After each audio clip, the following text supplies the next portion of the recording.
is the Orange Zone, sponsored by Apex Entertainment. What's up, everyone? Welcome into another edition of the Orange Zone podcast, sponsored by Apex Entertainment. That's Ashley Wenskoski. I'm Samantha Croston, and of course, we are joined by the one and only Eric Devendorf. We are joining you after 2 rough losses. No way to sugarcoat it, and I'm not going to, because that's not why you all come here.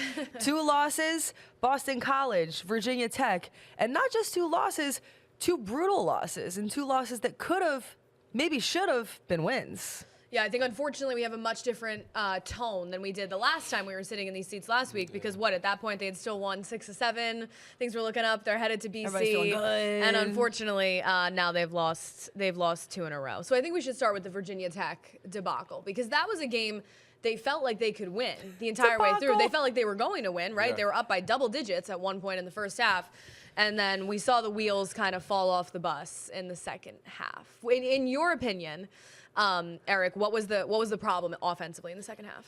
Well, second half, it was stagnant, no ball movement, no body movement, and when you do that, it's just going to be tough shot after tough shot. And you got to credit VTech; they did a great job of just attacking, being physical, really throughout the whole game. But second half really stepped up, and it was a time where they didn't have field goal for 5-6 minutes, but they got to the free throw line so much. They lived at the free throw line in that second half. I think they shot 38 free throws to Syracuse's 15. I may be wrong on that number, but it was a big discrepancy right there. But you just got to continue. They had their game plan. They stuck to it, and they were the aggressor. In the second half, Syracuse, like I said, stagnant, slow. They weren't able to get up and down and play in transition, which is ideal for them. That's what they excel at. And in the first half, really, those 7 threes is what really kept them in the game and gave them that lead. They weren't playing great, but they shot the ball well enough to have that. I think it was 9-point lead or whatever. But second half was definitely a different story. Yeah, I mean, we could talk about so many different facets of this game, but I actually want to take you guys for a moment right to the very end, because that was a topic of discussion in the press conference. That was the reason why Adrian Autry was pissed off. Right at the end, Syracuse could have potentially had one last opportunity on offense. The reason why they don't get it is because Virginia Tech is at the free throw line, Syracuse doesn't get the rebound, and then they foul. And then in essence, the game is over. Yeah. Adrian Autry was furious about this. Dropped an F-bomb. I think that's the first time I've heard him do that. Definitely the first time this season. And why do you think that frustrated him so much? I'd assume it's because that feels like an effort thing. Yeah, well, one of the big coach's pet peeves is being able to have not getting rebounds off of the free throw, right? So, sometimes in the half court, it's going to happen. You're going to give up second chances, sometimes third chances. But at the free throw line, in that situation, late game, guys got to be aware, and they got to be talking to each other on the free throw line.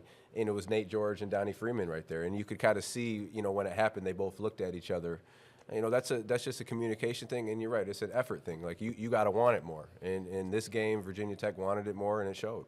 Yeah, that was a big topic. Like you said, post-game, Donnie Freeman was very upset, to the point he had a bunch of reporters around him. You couldn't even hear what he was saying. He was very down, quiet, low tone of voice. But he did say, and I quote, this is not me making it up, he said, "I feel like I pissed away the last 2 games single-handedly," because he took responsibility for not getting that rebound, and then obviously some things went wrong at Boston College as well. But the worst part, I feel like, of the end of that game was they didn't get the rebound, and then when they did get the ball back, Nate George actually made a 3 as the buzzer went off. Right. So if they were to have gotten that initial rebound after the first missed free throw, that would have tied the game, I believe. Interesting. Yeah, well, that's where the little things, the little details, boxing out, being aware of your assignment defensively, rotating, all the little stuff that, coaches really see that maybe the fan wouldn't see. It's the little intricacies of the game, right? And you really have to be locked in on those, because if you're not, especially in ACC and conference play, those are the things that will hurt you. So next game going forward, they have to make sure they're locked in. And, I'm boxing out, I'm communicating, I'm aware of, the shooters, whatever it may be. The little things, if you continue to not be good at those, they pile up, and that's what we're seeing right now for Syracuse. This is why I'm feeling a little confused, maybe even frustrated is the right word. I'll be the patient, you both be the therapist. Okay. I feel like in these last two games, we'll start with Boston College. All I hear about from beat reporters in the Boston College sphere is that, you know, the head coach there has a really hard time with in-game management. And there's a reason why they have lost several games in overtime this season coming into the matchup. And then Syracuse goes into the matchup with them in overtime and loses. And then I hear with Virginia Tech that all of their losses have been close. And at the end of the game, they always find a way to piss it away. And then they come in a close game against Syracuse, and then they don't piss it away, and Syracuse loses. Yeah. I don't know why Syracuse is the one breaking the mold with all of these teams, because clearly it's not a talent issue. And clearly they're hanging in, sometimes playing better than some of these teams, but they're not winning. Why is that? I'm truly asking the group, because I don't really understand what's happening at the end of these games to make this happen, considering the talent that they have. I'm confused. There's probably more than that Eric can say from a basketball standpoint, but I can say where my concerns have started to come up in the last week is that the locker room, especially after the Virginia Tech loss, is very down in a way that I haven't seen them so far this year. And obviously coming off of two bad losses like that, they're going to be. You expect that to a degree. But something that really stuck out to me was William Kyle III. Great, interview, like really well-spoken, accountable kid. After that loss to Virginia Tech, he was sitting there and one of the other reporters asked him, who do you feel like is the leadership on this team? Who's the leader? And he said, basically we've got our captains and then I feel like it's me. I feel like last year when I was at UCLA, I have played in the tournament. I know how those big moments are. I feel like in a lot of ways I'm the leader. And I don't say that to say that William Kyle thinks too highly of himself. He's actually a very humble kid, the opposite of that. I think that concerns me from a standpoint of Donnie Freeman and J.J. Starling obviously are the two returners. J.J. Starling's a senior, did not talk to the media after that Virginia Tech loss.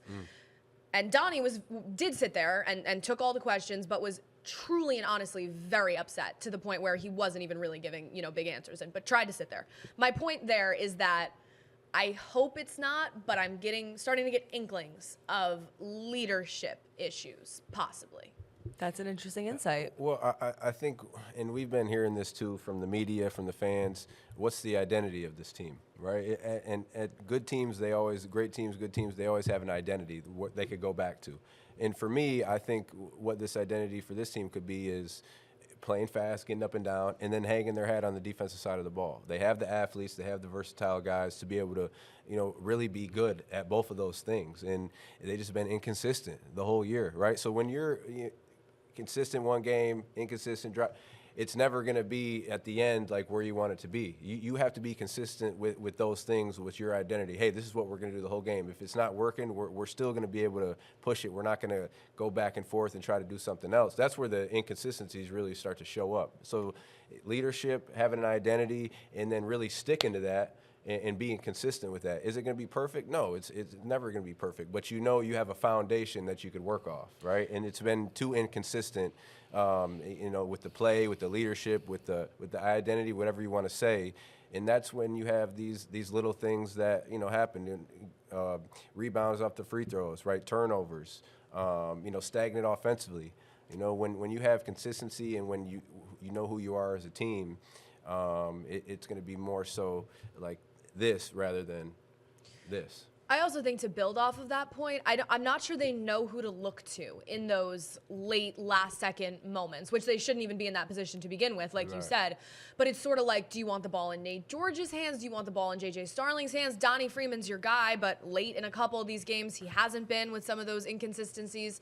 William Kyle wasn't even out there on the floor at the end of the Virginia Tech game, which I could see why you want Tyler Betsy in there. Maybe he sinks a three, you know what I mean, to get that versatility. I like him, yeah. But I just don't think they know who to look to in those crisis moments. Because a lot of times it's Donnie, but then when it isn't Donnie, what happens? Well, think about this. That's like a confidence thing with guys. Like, yeah. Who's going to step up and really be accountable, regardless of how they've been playing through the game, how they've been shooting.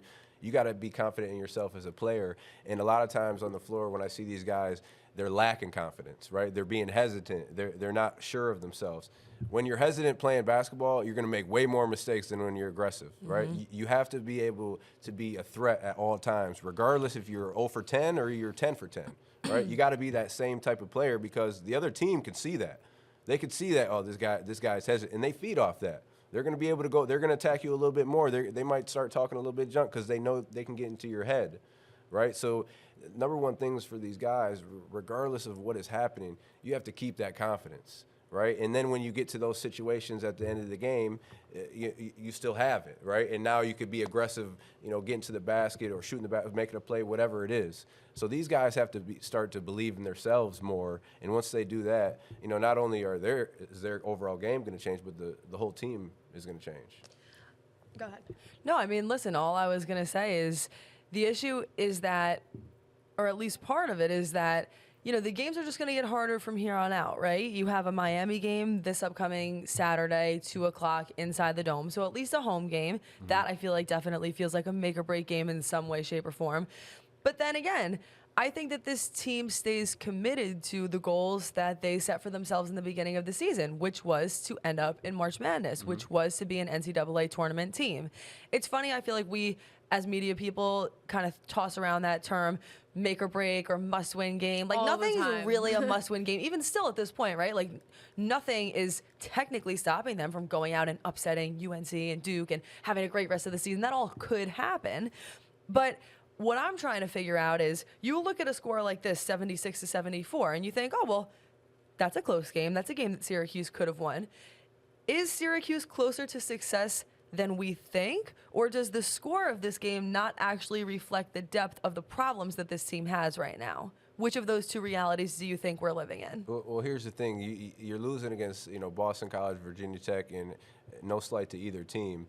But if you put the rosters together, Syracuse they're a top 3, top 4 team, talent and ability-wise in the conference, right? They have better players, right? So you should be beating these teams. Now, once you start getting Duke and Louisville and North Carolina, the talent is almost equal, but they have better players. So I think that's why it's frustrating for a lot of people watching. When you have the talent, when you have the ability, but you're not executing, you're not communicating defensively, you're not bringing the energy and effort. Everything is really inconsistent. And that's frustrating to watch, especially when they're way more capable of being a better team. We saw it against Houston without Donnie Freeman, right? What they're capable of doing. If they bring consistent energy and effort, like, that's a big thing. Like, you're going to make shots, you're going to miss shots, you're going to make mistakes, you're going to make turnovers. That's a part of the sport. And every sport, that's what happens. But the non-negotiable is the energy and the effort and the enthusiasm. The 3 E's that I've talked about. If you have those, especially with the talent and ability that this team has, you're going to be in every single game, right? You're going to be able to compete at a high level and beat these teams, mm-hmm. and then be in the game versus Duke and North Carolina and Louisville.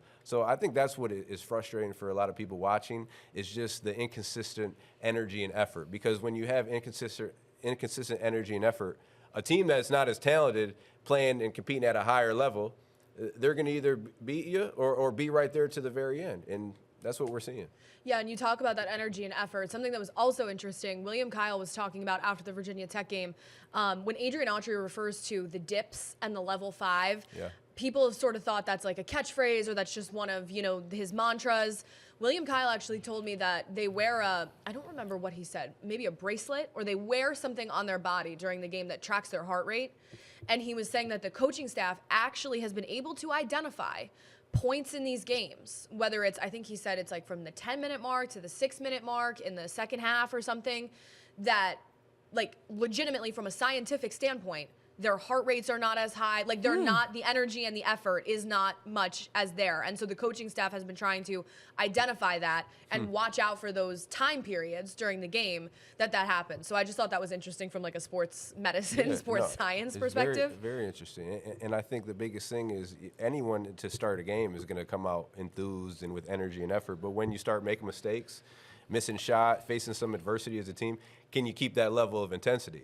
In the past 2 games, when they hit a wall, it went from here to here, and that's the biggest thing. Like, through all those adversities and mistakes, you got to keep that level of competition and competing up high, because with the ability and the talent that they have, they'll always be there if they have that energy and effort, right? So that's like, we can get into, hey, they're not running this offense, they're not doing that. Look, every team in college basketball has games where they get stagnant, the ball movement isn't there, they're missing shots. But the non-negotiable is the energy and effort. Like, you have to play hard. We shouldn't even be talking about that. Yeah. Right, at this level, right? That's like for, middle school kids. As a coach at this level, you shouldn't be talking about energy and effort. It should be just a non-negotiable, a thing that you already know going out there as a player. Like, these guys have played long enough and at high level enough to know, like, hey, we got to go out there and give it everything we got. If we don't, we can lose to BC. We can lose to Virginia Tech, teams that are less talented. And I also wonder, how much of that goes into, I've been a defender so far of Adrian Autry's kind of rotations. Obviously, you got to keep the guys fresh. You got to get some new momentum in there. But specifically in that first half against Virginia Tech, we were talking about, they were winning by 9, 10 points, had a sizable lead. Obviously, basketball's a game of runs. You know that. Mm-hmm. But he subbed out, I think, 4 of the 5 guys that were, and George and JJ were in foul trouble. They had 2 fouls early, so that was a problem. And that's why you saw Bryce Zephyr get a lot of run. And Bryce Zephyr actually did well. Yeah, he was solid. He did what he came in and did what he was supposed to do. Yeah. But I wonder how much, I don't know, when you take 4 of 5 guys off the floor at the same time consistently, I do just wonder how much that disrupts, I guess, the confidence, the momentum, you got 5 guys out there that just built you a 10-point lead. And then if you sub out 4 of them, it might not be the same situation. I'm not in his head, so I don't really know, like, what goes into the substitutions like that. But for me personally, especially as you get into conference play, non-conference is kind of like you could kind of, mess around with the lineups a little bit and see what the chemistry is of different players. Once you get into that conference play, you got to know this is my 7-8 guys that I'm really sticking with. Regardless of what happens, foul trouble, that's a different story, right? If that happens, obviously you got to sub guys out. But through the mistakes, through the missed shots, I'm letting my guys play through a lot of that because not only are they, they continue to play, but it's instilling confidence in them, right? Knowing that, hey, all right, coach is going to rock with me regardless if I'm making mistakes. Because, again, that happens. That you're not going to be perfect. You're not going to make every shot. You're not going to make every right decision. So for me personally, I just like, those 7-8 guys, and I'm sticking with them. Donnie, you're playing until you tell me I'm tired or if you get in foul trouble, right? And again, if guys aren't playing well, you got to figure it out. Cayenne's come in for Nate George or JJ. Nate Kings isn't playing well. Tyler Betsy, Sadiq. You got to figure that out within the rotation. But that's my 7-8 guys that I'm sticking with. But my best players, I'm going to let them play through some mistakes. Unless they're, having a bad game, you come, you talk to them, you sit them down, and you put them right back out there. Right, but that's just my philosophy. That's kind of how I would go about it. I like that, though, because I think if there's some of your best players on the team, then haven't they earned that right to mess up, to make a couple mistakes? And to your point, I do think that there is a little bit of a confidence issue here. And I'm not sure exactly what solves an issue like that. I'm sure that it's probably a little bit more layered than people realize from the outside. Yeah. But I sort of feel like if Autry did maybe let some of these players play through a couple more mistakes, and then you're not playing with that thought in your mind, like, when is the next time I'm going to get ripped out right now? Maybe you play a little bit freer. But I love how you say that the non-negotiable is working hard, because I agree. I'm not so sure that should actually be a discussion topic. Right. And clearly these are all talented athletes. Clearly these are all athletes who want to win and work hard. But I think that this is where it becomes a mental thing, is in that maybe last 10 minutes of the second half where all of a sudden things are feeling a little bit rocky for the Syracuse men's basketball team. Things are headed south, and all the fans start to feel like, oh, no, not this again. I think it's because, how often, I would say weekly, I see one example of sports being a place where the impossible becomes possible. Mm-hmm. But if you don't have that mindset and you're not thinking that you're the team that's going to have the upset victory or is going to make the last shot, then the other team is going to be the team that does that to you. Those are the only 2 options. Mindset is everything. Mentality is everything in sports. It's what they say, it's 90% mental, 10% physical, right? It's because it's so many ups and downs in sports that if you get so down on yourself and you lose your confidence, you're not the same player. I've seen it, it's happened to me, but the good players, the great players, they kind of snap out of it quick and get back into it, right? So confidence is number one. You have to believe in yourself as a player, right? If you don't believe in yourself as a player, how can I believe in you as a coach? And that's where I'm worried about this team now. I hope they come out against Miami tomorrow. They need a win, right? They need something to build that confidence back. No question. But I think it's starting with the week that they've had here. It's starting to boil over a little bit and bubble over. And you're seeing it in the locker room. You're seeing it with a parent of a player that's coming over to the media table. That's ridiculous, and too. I know. They shouldn't have, I don't know what well, first of all, they shouldn't have tweeted that out either. I don't think they should, they shouldn't have tweeted that out. That should have been kept between. Wait, someone fill me in because I'm not sure I'm there. There was a tweet put out from Q Sports Talk saying that, and I actually have no idea who the parent was. I was not at the media table. I was on the court still, saying that a player came over and made a comment about the coaching after the Virginia Tech loss. Yeah, and you just don't put that out there, you know. And I don't know what was said, what happened, but it's just something else to look. They're already struggling. It's just adding another layer onto something you don't need, right? You don't put that out there. In terms, yeah, I guess that's just what I'm worried. I think they need an upper against Miami because I think that you're just starting to see from the players, from the fans, you know, people were leaving that Virginia Tech game 5 minutes before it was over, 3 minutes before it was over. I really don't want people, I think acceptance is a dangerous thing. You want people to keep that passion and that anger and that fight all the way till the end. And there were people there in the Dome till the end. There were. But it's dangerous, you know, when the fans start to almost expect or anticipate that late game drop and that late game slide. And so I think they do have something to prove, you know, moving forward that they're going to grow out of that. And I'll tell you this, just from playing and having that experience with the Dome, they love when you're regardless of if you're making or missing shots, if you're competing at a high level and you're bringing that effort and energy every single possession, they got to respect it, and they love that. Like they understand. Yeah. Like, look, it's not, everyone who's a fan obviously doesn't know the in and outs of basketball. They're not a coach, right? But they know enough to where, like, if you're doing something wrong or you're not giving that effort, they could tell, right? So when you are giving that effort every single possession, regardless of how you're playing, they respect that, and they're going to cheer for you, and they're going to cheer for you even louder because they know you giving everything you got. It just didn't work out this game. Honestly, I actually second that. I think that the Dome is kind of a really unique place, and Syracuse fans are unique in that they will continue to support you even if you're losing, if they think you're a team that is really fighting hard and giving your best 100% effort. Yeah. But to your point, I think people actually underrate how much fans do know and can see. So if they are seeing, like you said, a dip, you'll hear some moans and groans. And I think that's all okay. I think that it's okay to be taking some of your cues from the fans about, okay, what should I be doing differently here? At the same time, you have to be able to block out that noise too, right? Because there are always going to be fans, at least some of them, a small portion, who are booing or who are, you know, bringing the negative energy. There's a reason why on these, you know, like the Q Sports Talk, I've been like filling in on some radio shows. The team wins, post-game show is 30 minutes. The team loses, post-game show is hour and 20 minutes. Caller, right? Like, that's just the way that the world works. Like, it is what it is. Negative click sell. It's sad but true. And so I think as an athlete, you have to be able to kind of toe that line between understanding, you know, am I playing up to my full potential? And maybe you're taking your cues from the people who really matter the most to you, like your teammates, like your coaches, like the people who you trust. Those people's opinions, I think, should matter to you more than some random fan you don't know. Well, it comes with the territory, too. If you're in high-level sports, you're a player, you're a coach, there's going to be criticism, right? People are going to be negative. They're going to be – it just comes with the territory. You have to expect it, right? But you're staying locked in with that group inside that locker room, right? All the outside noise, that's just a distraction, right? If you listen to it and you let it get to you, it will, right? And some guys you could tell it has, right? But if you're locked in and you know, like, hey, this is a part of it, but I'm going to make sure that I lock in on what really matters and the priorities to win basketball games and stick together as a team, then you'll be much, much better. Yeah, I think this is the moment where they have to come together as a team, right? In that locker room with that leadership.